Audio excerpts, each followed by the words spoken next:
Olá, bom dia.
E ela se trata de uma atividade integrante do programa de extensão de acompanhamento e enfrentamento à Covid-19 do Centro de Artes, Humanidades e Letras da UFSM. Em nossa live de hoje será abordado o tema Análise de redes, fluxos e interações em arqueologia. E para abordar esse tema, nós teremos a participação do professor Gregoire Van Rave. O professor Gregoire ele é o professor adjunto do curso de Arqueologia e Conservação em Arte Rupestre da Universidade Federal do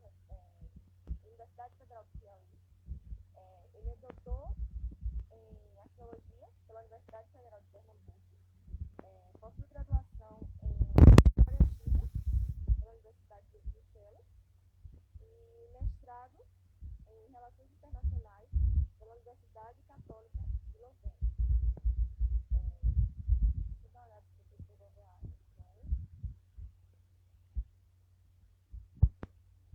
chamando a cidade.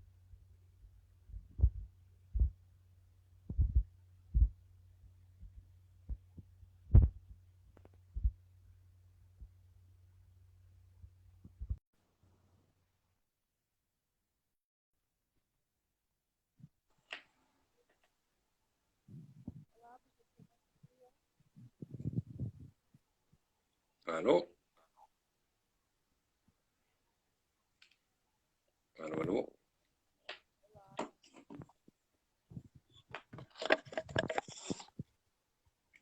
Alô?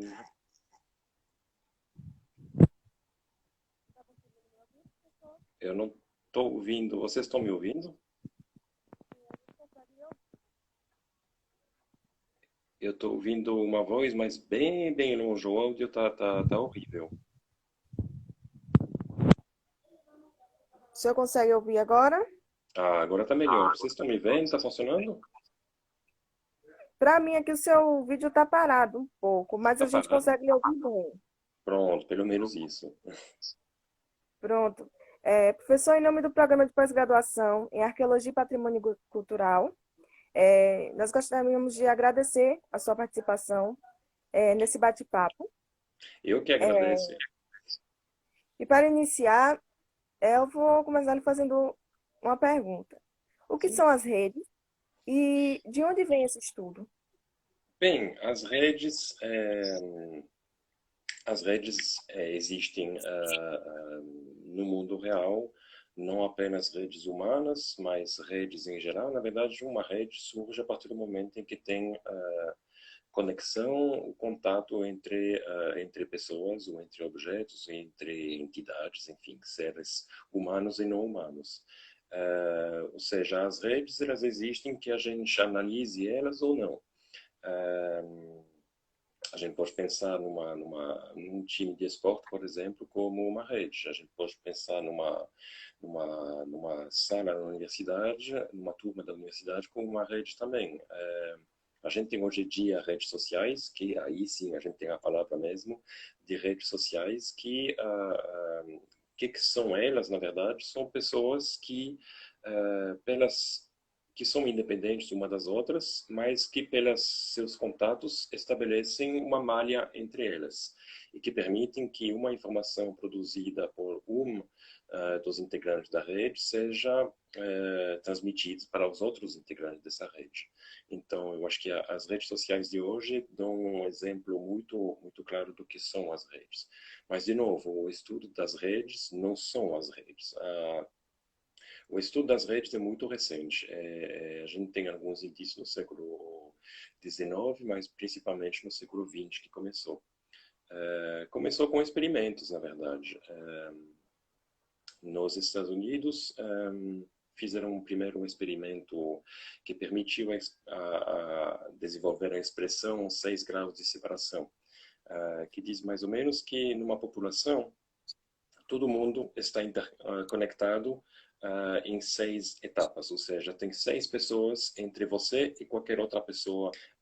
Foi um experimento que foi desenvolvido nos anos 50, se não me engano, por Steven Milgram, e que demonstrou isso. A partir desse momento em que isso foi, de certa maneira, comprovado, colocado por escrito, e que teve cada vez mais estudos e que chegaram até a arqueologia.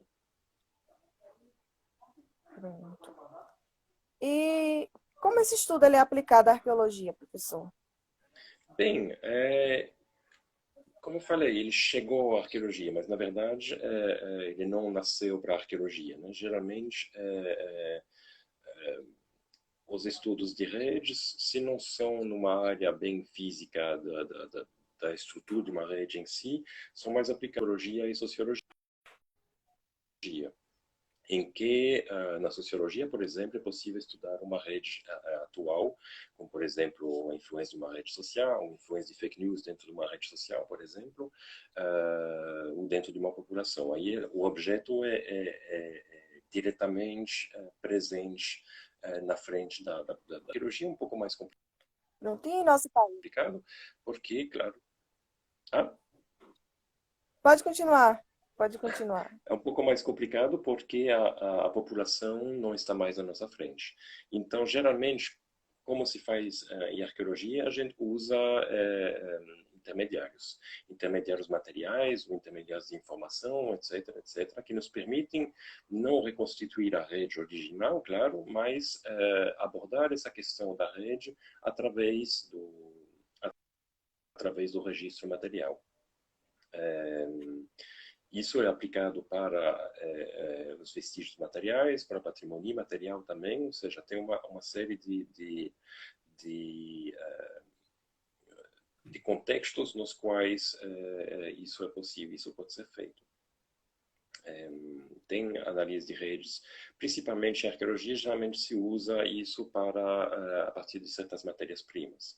Por exemplo, a gente sabe que quando a gente tem como rastrear a origem material de uma matéria-prima, por exemplo, obsidiana, é possível ver como um local de produção de matéria-prima tem uma rede de troca de comércio associada. Na América Central, por exemplo, tem bastante estudos que mostram, dentro da cultura maia, como evoluiu o mercado de obsidiana com as trocas e os comércios entre as cidades, que cresceu, e no final do período maia desabou também junto com a cultura maia. Sim. E no Brasil, professor? Como é aplicado? No Brasil é pouco aplicado, muito pouco. Entretanto, a gente tem aqui um contexto que é tão favorável a esse estudo quanto as outras regiões. Talvez faltássemos mais daqueles materiais que podem ser elegidos ou escolhidos para fazer esse estudo.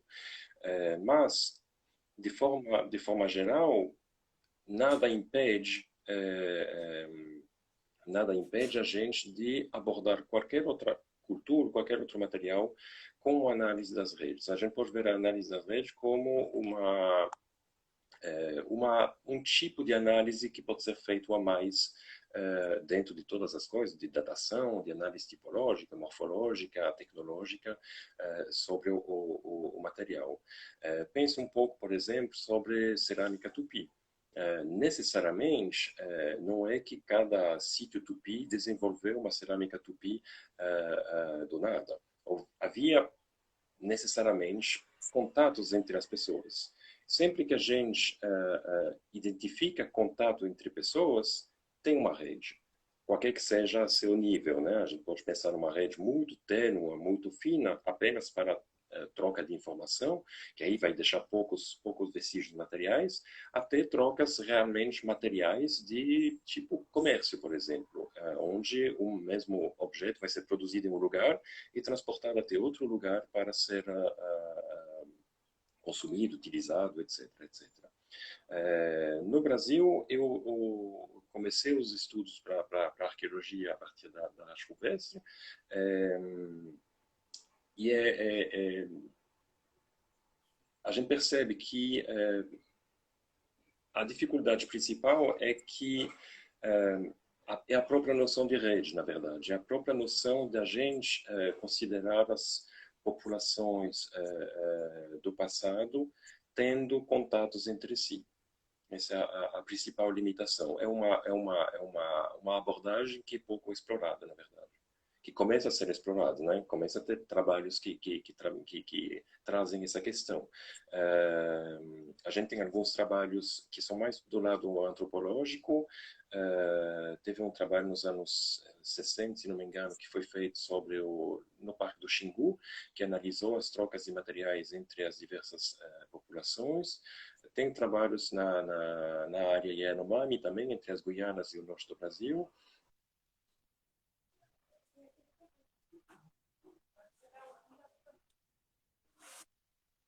Potencial dessa abordagem. Como o senhor disse, né, essa análise de redes, ela se trata de interações. E, enfim, esse estudo, ele funciona para todos os períodos? Sim, normalmente não há nenhum impedimento para esse tipo de estudo. Pouco importa o período em si. A partir do momento em que a gente reconhece a existência de contatos entre as pessoas, a gente pode começar a trabalhar sobre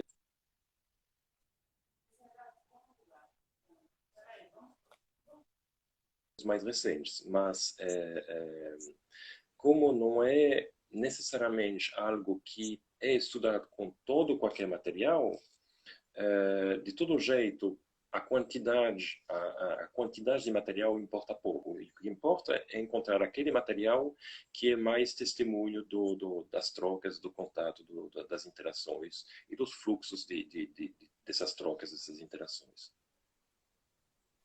Entendo. O senhor falou brevemente sobre a questão do patrimônio material e imaterial. Mas como funcionam essas práticas dentro dos estudos de patrimônio? Bem, a gente pode pensar que nem todos os nossos contatos, nem todas as interações passam por material, né?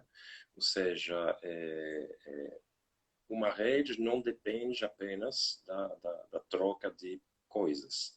A gente vê justamente, voltando à questão das redes sociais, não tem trocas de coisas. O que a gente troca numa rede social são informações, no máximo são fotos, o som ou vídeos, mas são trocas imateriais, tá? No sentido de que não tem um objeto que passa de mão a mão.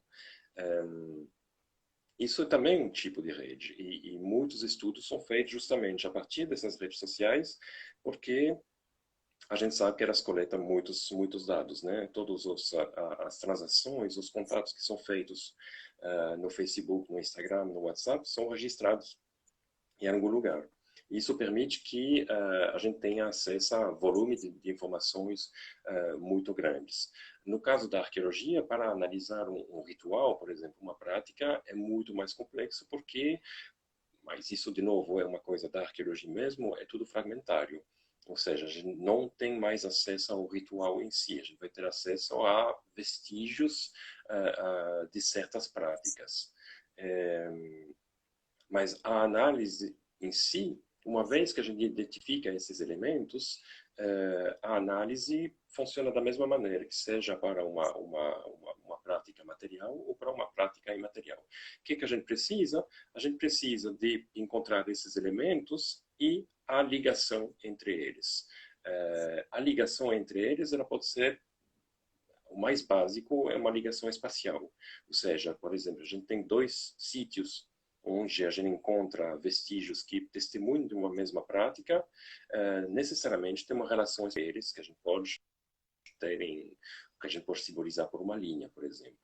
O que se a gente faz um estudo puramente estatístico, a gente vai analisar um sítio e outro sítio, e talvez o conjunto dos dois sítios. A análise das redes, ela se baseia na relação que tem entre os dois elementos, não tanto nos dois agentes, nos dois atores, mas na relação que é estabelecida entre esses dois atores. Tá? É isso que diferencia a análise das redes das estatísticas clássicas. As estatísticas clássicas são apenas sobre os atores, seja material ou humano, né? Enquanto análise das redes, ela vai trabalhar sobre os fluxos que passem entre esses atores. Logo, que seja testemunhos de uma prática ou testemunho de uma atividade material, esses fluxos existem e são esses que a gente vai analisar junto com a análise das redes. Nós temos uma pergunta aqui, professor, do Instagram do Recôncavo Arqueológico. Quais são os princípios para a seleção de elementos para o estabelecimento das redes? Como se processam as redes? Aí ela está pedindo também se poderia dar exemplos. Sim. Bem, como se escolhe quais são os elementos que são testemunhos de rede é uma questão extremamente complexa. No melhor dos casos, se a gente pensa num caso ideal, a gente tem testemunhos de trocas do tipo comerciais. Por exemplo, a gente pode ter, num período colonial, por exemplo, vidros, cerâmicas, alguma produção que vem de algum lugar, de alguma fábrica conhecida. Nesses casos, é mais simples eleger esse material porque ele fala por si mesmo. Outras vezes, o material em si não diretamente nos fala sobre a rede, mas a gente tem que escolher, identificar dentro dele algum elemento que nos permite falar sobre os contatos. Por exemplo, como falei mais cedo, na matéria-prima. A gente sabe que as matérias-primas, algumas matérias-primas, pelo menos, não são disponíveis em todo qualquer canto na natureza. E algumas dessas matérias-primas é possível associar a fonte com o material. Ou seja, a gente teria, por exemplo, no caso de uma cerâmica, como saber se a argila foi extraída de tal lugar ou de tal outro lugar. A partir do momento em que a gente tem essa relação estabelecida, a gente tem como procurar identificar dentro de uma série de material qual é a fonte de argila, por exemplo, utilizada para determinada cerâmica. E isso vai nos mostrar como, a partir de uma determinada fonte de matéria-prima, houve ou não um espalhamento dessa produção para diversos sítios. Isso é interessante porque a gente sabe que não é sempre que uma população sempre vai buscar a sua matéria-prima ela mesma. A gente sabe que tem gente que busca matéria-prima e que entrega para outros. Ou seja, essa movimentação permite, às vezes, que uma fonte de matéria-prima, uma fábrica, envie material para muito mais longe do que as fronteiras deixariam. Por exemplo, pense um pouco no caso da Bahia, do Recôncavo, no período colonial e no período atual também, a produção de fumo. O fumo que é produzido no recôncavo, que é típico do recôncavo, ele se espalha para o planeta inteiro. Ou seja, a gente tem uma fonte de matéria-prima que é enviada para a Alemanha, para a França, para a Inglaterra, para os Estados Unidos, para o Japão, etc., além das fronteiras do recôncavo, da Bahia e até do Brasil. Então, encontrar qual é o artefato, qual é a dimensão do objeto que a gente pode selecionar, vai depender de cada pesquisa. E somente o pesquisador tem como, a partir do momento que ele conhece bem seu material, como perceber que, olha, esse aspecto, ele permite perceber que em vários outros lugares a gente encontra a mesma coisa. A partir do momento que tem a identificação desse aspecto, que vai depender de cada contexto, né, de cada pesquisa, existe esse instrumento para a gente analisar de que maneira isso se espalhou num território, no tempo. Como se faz isso? Então, a gente tem programas que fazem isso hoje em dia de forma muito simples. O que a gente precisa dizer para eles? A gente precisa ter mais ou menos duas planilhas. Uma planilha que vai dizer quais são, por exemplo, vou pegar um exemplo, quais são os sítios que têm sílex, por exemplo, ok? Ou certos tipos de sílex, um por um. E uma outra planilha que vai dizer quais são as relações entre eles. O sítio 1 está relacionado com o sítio 2. O sítio 2 está relacionado com o sítio 8. O sítio 8 com o sítio 10. O sítio 10 com o sítio 15. O sítio 15 volta para o sítio 1, etc. Ou seja, uma planilha com os atores e uma planilha com as ligações. E a gente joga essas duas planilhas dentro do programa e ele constrói a rede. Tá? Ele vai mostrar uma rede visualmente. Se você coloca no Google Analise de Redes, você vai ter muitos exemplos, mas eu acredito que todo mundo se representa mais ou menos bem como aparece. E a partir disso, a gente tem como fazer cálculos. Esses cálculos vão tentar identificar a centralidade da rede. Ou seja, qual é o ponto na rede que é o mais conectado com todos os outros. Qual é a ligação entre dois pontos pela qual todo o fluxo tem que passar. Pensa, por exemplo, a gente pode ver um exemplo. Todo mundo tem uma rede de família e todo mundo tem uma rede de amigos da universidade, por exemplo, e o elo, muitas vezes, entre essas duas redes é você mesmo. Se você tira você, são apenas duas redes distintas. Mas se colocando no meio, tem como uma informação de um amigo da universidade chegar a uma pessoa dentro da família. Tá? A gente estabelece, às vezes, uma única rede através de uma pessoa. Tá? E os cálculos permitem identificar, ok, qual é a pessoa que está nessa posição de intermediário entre dois grupos. E é interessante para a arqueologia, porque em casos ideais, a gente tem como rastrear isso ao longo do tempo. E a gente pode ver se esse lugar central ele permanece no mesmo lugar ou se ele evolui, se ele vai mais para a esquerda, mais para a direita, mais de uma direção, mais em outra direção ao longo do tempo. E isso que é extremamente interessante, porque aí a gente volta àquela velha pergunta que a gente sempre quer em arqueologia, que é não ver o material de forma estática, mas a gente tentar perceber como evoluía, como vivia, qual era a dinâmica da época. Não sei se ficou bem claro. Ficou sim, professor. Agora, de acordo com o que o senhor falou, isso não faz a análise de rede ser muito quantitativa? Sim, claro. Claro que tem esse aspecto. Mas a gente tem que lembrar que é uma quantificação que não é voltado pelo número em si. O número é apenas uma expressão de uma coisa totalmente qualitativa, totalmente social, totalmente cultural. Pense um pouco de que maneira a gente estabelece, sempre é mais fácil quando a gente usa exemplos atuais, né?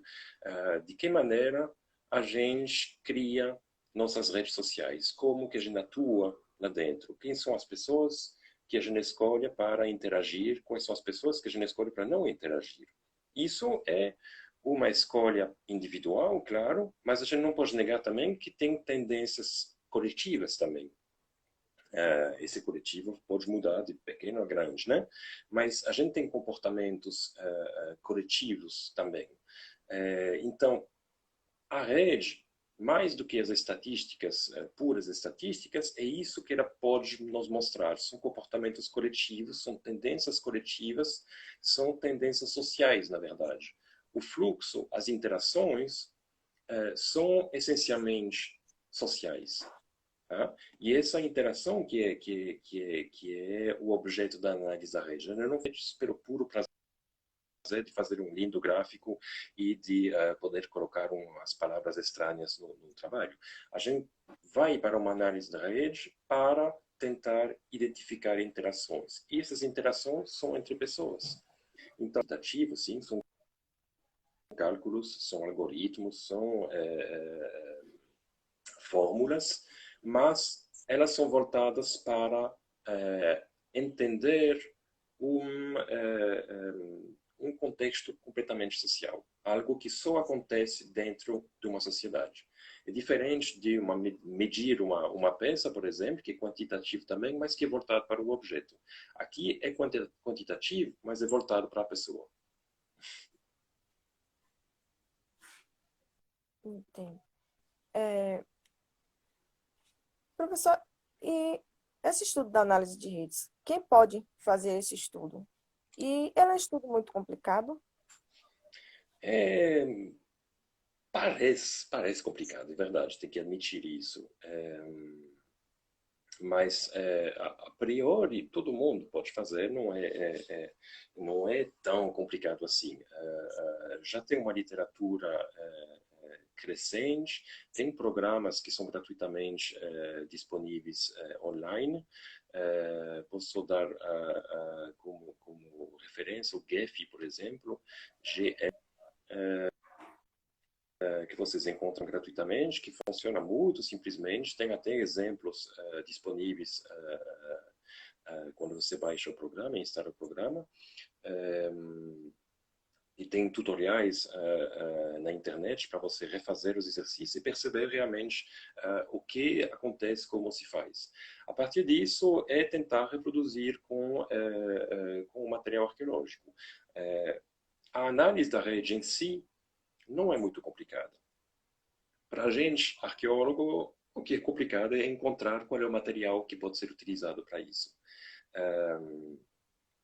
Mas é a mesma questão que para toda a pesquisa e arqueologia, né? A gente tem que ter uma adequação entre o material que a gente escolhe e a pergunta que a gente faz.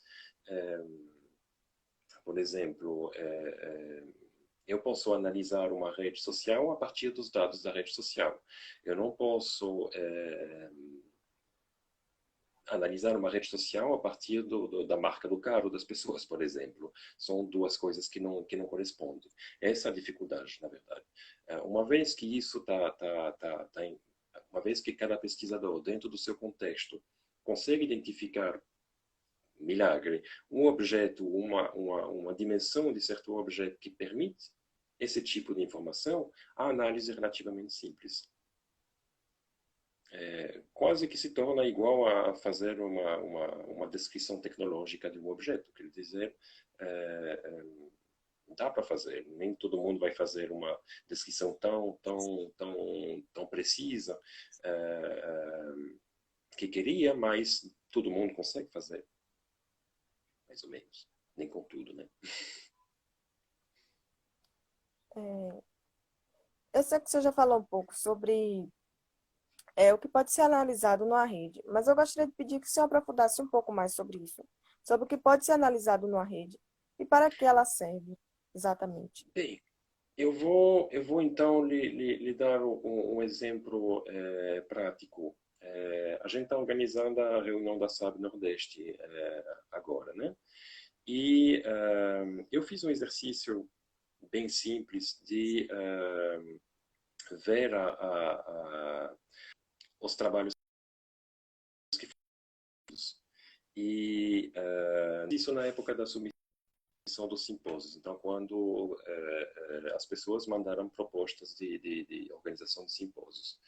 E o exemplo vai mostrar bem o potencial das redes e como isso é diferente das estatísticas, porque eu fiz a análise de gênero, ou seja, eu olhei quantos homens mandaram uma proposta, quantas mulheres mandaram uma proposta. Bom, foi bem binário, é uma coisa ou outra, é muito simples, mas enfim, é o que dava para fazer. Se a gente olha pelas estatísticas, havia mais homens do que mulheres. Ou seja, havia mais presença masculina na submissão de simpósio. E isso pode levar a uma série de questionamentos sobre o papel das mulheres, o papel dos homens, o equilíbrio, etc., a partir de uma análise estatística. E essa análise, esse tipo de análise, nos indica que tem uma predominância, houve uma predominância masculina no envio de propostas. Agora, eu fiz a mesma coisa, a mesma análise, considerando uma rede. Ou seja, além da presença dos homens e das mulheres, eu coloquei quem está propondo uma coisa com quem. Ok? Quais eram as colaborações que foram propostas para esses simpósios? E aí o que é curioso, o que é interessante de perceber é que, embora haja menos mulheres, elas são mais centrais. Ou seja, elas colocaram-se dentro dessa rede sem saber, né? Porque eu não avisei que ia fazer essa análise, foi uma coisa que aconteceu e depois eu fiz essa análise. As mulheres se colocaram em papéis centrais dentro dessa rede. Ou seja, mesmo que quantitativamente falando, voltando à pergunta anterior, né? Quantitativamente falando, havia uma predominância masculina. Porém, colaborativamente falando, era uma predominância feminina, no sentido de que, retirando as mulheres centrais, não havia mais congresso. O congresso ia ser, na verdade, 10 pequenos eventos espalhados e não um congresso. Quem fez com que havia realmente um grupo coeso propondo simpósios é a presença dessas mulheres nos locais centrais. Então, isso eu acho que mostra que, sim, continua sendo quantitativo, mas permite que a gente observe uma mesma realidade com um outro olhar. A gente não olha as quantidades em si, mas que a gente olha as quantidades em relação a umas às outras. Ou seja, as colaborações, as interações. E aí a gente começa a perceber que é possível enxergar uma paisagem completamente diferente. São os mesmos dados, né? É o mesmo evento, são as mesmas coisas, mas a forma com a qual a gente aborda essa realidade tem impacto tem consequência. Ou seja, a escolha de fazer uma análise estatística clássica nos indica uma certa realidade. E a gente tem que ter consciência disso. E a gente tem que ter consciência de que há outras maneiras de analisar essas realidades. Tem uma moto passando aí. Há outras maneiras de analisar essas mesmas realidades que fornecem outras realidades, que fornecem outros aspectos, que mostram que não existe uma realidade, existem várias realidades que dependem da forma com a qual a gente olha. A análise das redes permite olhar isso enxergar com outro olhar. Entendo. Lembrando ao pessoal que se quiserem mandar perguntas, estamos abertos. E, professor, o que tem para o futuro dessa área de pesquisa? O que o senhor acha que tem para o futuro da análise de redes? Bom, idealmente tem mais trabalhos em análise de rede. Como eu falei, né, no Brasil é uma coisa muito incipiente. Eu acho que a gente precisa ter gente que se dedica a trabalhar com isso. A gente precisa começar a trabalhar a enxergar dentro do nosso material o que nos permite falar sobre as interações. Porque, como eu falei mais cedo, uma das dificuldades que eu vejo mais grave é que a gente não consegue enxergar as populações do passado, as populações indígenas, como sendo atores sociais integrados dentro de redes de contatos, dentro das próprias redes deles. A gente ainda continua trabalhando com aquela velha imagem do pequeno grupo autárquico, do pequeno grupo de 200 pessoas, talvez, que vive sozinhos no meio do mato e a aldeia deles é o universo deles. Isso é o paradigma que a gente tem para o estudo das populações do passado. E a gente precisa quebrar isso, a gente precisa começar a enxergar as populações do passado como populações mesmo, ou seja, mesmo que tenha uma aldeia com 200 pessoas, essas 200 pessoas têm contato com as aldeias ao redor, e essas aldeias ao redor têm também contatos com aldeias ao redor. Vai ter contatos pacíficos, vai ter contatos comerciais, vai ter contatos rituais, vai ter toda uma série de contatos, mas esses contatos existem e têm impacto sobre o registro que a gente encontra nas escavações. Todo o material que a gente encontra num sítio não provém necessariamente desse sítio. A gente começa então a perceber que o universo social das populações do passado é muito mais amplo do que a gente, por padrão, está acostumado, está formado a pensar.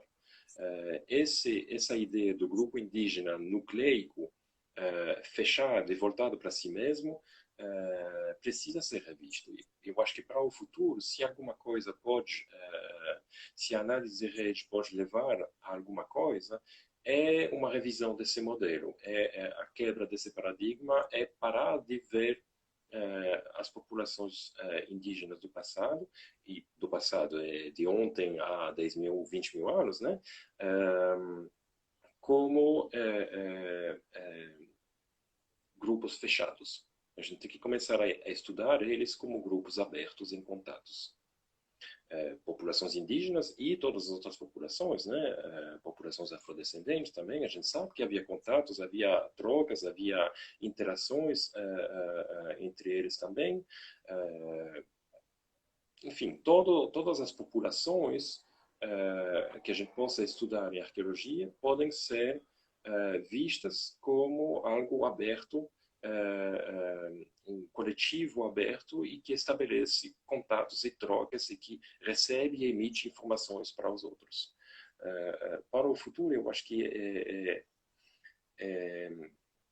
então, na verdade, não é um futuro tecnológico, é um futuro de reabordagem da realidade que a gente está estudando. E é uma mudança mais ontológica do que epistemológica. A epistemologia seria apenas o método que a gente usa, a análise da rede quantitativa no computador. O que eu vejo é uma mudança ontológica, ou seja, na própria natureza daquilo que a gente está estudando. Esse ser do passado, ele existe. E a partir do momento que ele existe, ele tem relações com os outros. Entendo. Professor, o senhor falou anteriormente, né, que do patrimônio material e imaterial, né, que a gente tem tanto imaterial quanto material nos estudos de análise de redes. Sim. Eu gostaria de perguntar ao senhor, a gente pode também tomar o registro rupestre como um material para essa análise? Sim, acredito. Inclusive, meu trabalho foi com o registro rupestre, né? A gente já tem, na verdade, os elementos para isso. Por exemplo, dentro daquilo que a gente chama de tradição nordeste, né? A gente sabe da existência de cenas ditas emblemáticas. Por que elas são chamadas emblemáticas? Simplesmente porque elas são geralmente bastante complexas, ou seja, não é apenas um traço, e a gente encontra elas em sítios distintos, às vezes numa região bem ampla. Essa primeira observação saiu da Serra da Capivara, porque pelo número de sítio foi lá que foi mais facilmente encontrado, mas com o passar do tempo, desde os anos 90, 2000, começou a ser identificado também em outras regiões, no Seridó, na Chapada Diamantina, no Agreste também, no Piauí também, em outras regiões do Piauí, a gente observa que determinados grafismos são encontrados de forma recorrente em regiões muito distantes. Primeiramente, a gente pode ver esse fenômeno e pensar que é o mesmo grupo que morava em alguma época do ano, por exemplo, em determinada região, vamos dizer na Chapada Diamantina, durante a seca, porque lá é mais frio, é mais chuvoso, etc. E quando vêm as chuvas, eles migravam para o Piauí, para a Serra da Capivara, e por isso que a gente encontra os mesmos grafismos numa região e na outra. Isso poderia ser, mas depois a gente começa a encontrar as mesmas cenas, por exemplo, no Seridó. E aí vem a pergunta, peraí, as pessoas faziam mesmo esse caminho, que tem mais de 1000 quilômetros, de forma recorrente, ao ponto de, no final do caminho, decidir, vamos fazer aquela mesma cena que a gente pintou lá 1000 quilômetros atrás? Aí começa a se tornar uma interpretação que é cada vez mais difícil de sustentar. Muito mais simples é dizer que essas cenas eram compartilhadas por populações distintas, por grupos distintos, que compartilhavam uma série de práticas. E essas práticas levaram eles a representar em áreas completamente diferentes o mesmo padrão gráfico. Se eles compartilhavam, havia uma rede de informação. Porque, obviamente, a ideia de fazer uma cena, por exemplo, onde a gente tem um animal na volta, vários caçadores, e na frente uma cerca, não é uma coisa que nasce na cabeça assim do nada. É uma coisa que é organizada, que é decidida, é uma coisa consciente. E isso deve ter sido comunicado. Necessariamente houve a comunicação de um lado para o outro, qualquer que seja o lado, né, nos dois lados, talvez, nas duas direções, de um consenso sobre, ok, vamos fazer essa representação. Isso é uma rede. Isso implica uma rede. E essa rede, através dessas cenas emblemáticas, é que a gente pode começar a estudar. Ou seja, não é a arte rupestre em si, a arte rupestre como intermediário para estudar os contatos entre populações. Você vê que é uma coisa que se constrói, hoje. A gente pode abordar a arte rupestre como testemunho de uma rede, porque teve uma construção de conceitos e de achados que foi feita no passado. Se não houvesse a proposta de, olha como esses grafismos são semelhantes, vamos chamar isso de emblemático, não teria como chegar a uma proposta sobre esses emblemáticos representam contatos entre as populações. Ou seja, a gente está realmente dentro de uma construção que nem sempre, a gente pode dizer que a análise da rede é a resposta definitiva, né? Claro, daqui a 6 meses talvez venha uma outra interpretação que será bem melhor, ótimo, mas a gente tem como avançar em determinadas direções e produzir mais informações que refinam um pouco, que permitem abandonar algumas velhas ideias e produzir novas ideias que têm mais que correspondem mais a todo o contexto que a gente conhece. Então, sim, a arte rupestre pode ser utilizado, mas muitos outros aspectos, muitos outros elementos podem ser utilizados. Pense, por exemplo, em práticas dentro de cemitérios, por exemplo, cemitérios históricos, né? A gente sabe que certas práticas são relacionadas a certos cultos. E a gente tem como observar, às vezes, algumas práticas estilísticas no túmulo, na forma com a qual o túmulo é apresentado, que demonstram contatos entre lugares, às vezes, distintos. A gente vai ter túmulos feitos de determinada maneira e os mesmos túmulos feitos da mesma maneira em um lugar muito longe, que implica que alguma informação fluiu entre um lugar e o outro. Mas é uma informação de prática, não é uma informação material. Não é necessariamente que o mármore passou de um lugar para outro, mas a ideia de apresentar o material de determinada maneira, essa informação passou de um lugar para outro. Sim, é verdade isso. Professor, nós temos uma última pergunta aqui no chat. Sim. Quais os principais trabalhos de pesquisadores que trabalham com as redes no Brasil e no cenário internacional? Como esse tema tem sido desenvolvido na arqueologia? Bem, depende no Brasil, são trabalhos principalmente com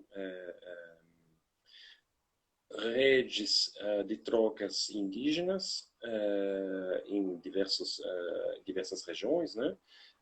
A gente tem alguns trabalhos sobre as ruas também, e a gente tem trabalhos que não são diretamente para análise das redes. Se você faz uma busca no Google, vamos fazer logo agora, se a gente faz análise das redes, arqueologia, o que sai? Bom, tem trabalhos para... são poucos trabalhos, realmente. Para arqueologia histórica e estou vendo outro aqui para mediação e pedagogia. Ou seja, na prática não é muito aplicado no Brasil. O que a gente observa fora do Brasil é que para esse tipo de novas abordagens ele precisa se inspirar do que é feito fora. É importante ter leitura em inglês, por exemplo. A gente observa que uma das um dos grandes caminhos é a questão de matérias-primas. Quando é possível identificar fontes de matérias-primas, ou regiões fontes de matérias-primas, é possível começar a pensar em análise de rede.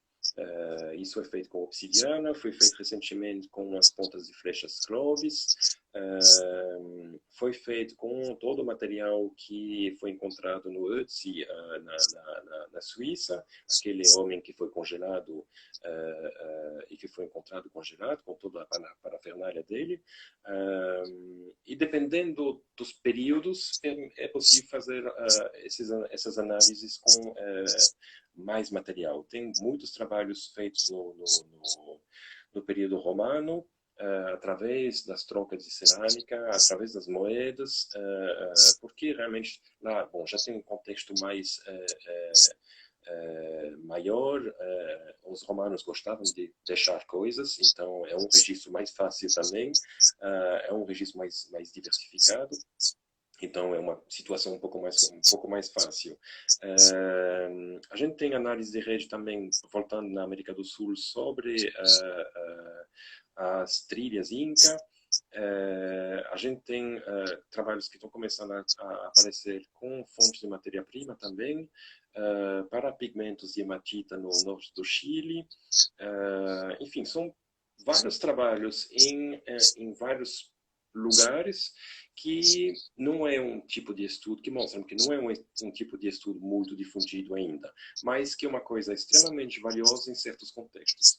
Lembrando, depende do material. É um material que vai dizer se é uma análise que pode ser feita ou se é uma análise que, infelizmente, não vai poder ser feita porque a gente não tem as informações disponíveis. Vai depender do material. Mas isso é válido para tudo em arqueologia, né? É sempre o material que nos fala o que ele pode contar. Professor, mais uma vez, eu gostaria de agradecer, em nome do Programa de Pós-Graduação em Arqueologia e Patrimônio Cultural, pela sua participação nesse nosso bate-papo.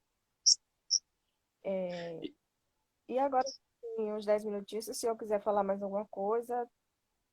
Não, eu agradeço pela oportunidade de poder falar sobre esse assunto. Como vocês devem ter percebido, não é uma coisa muito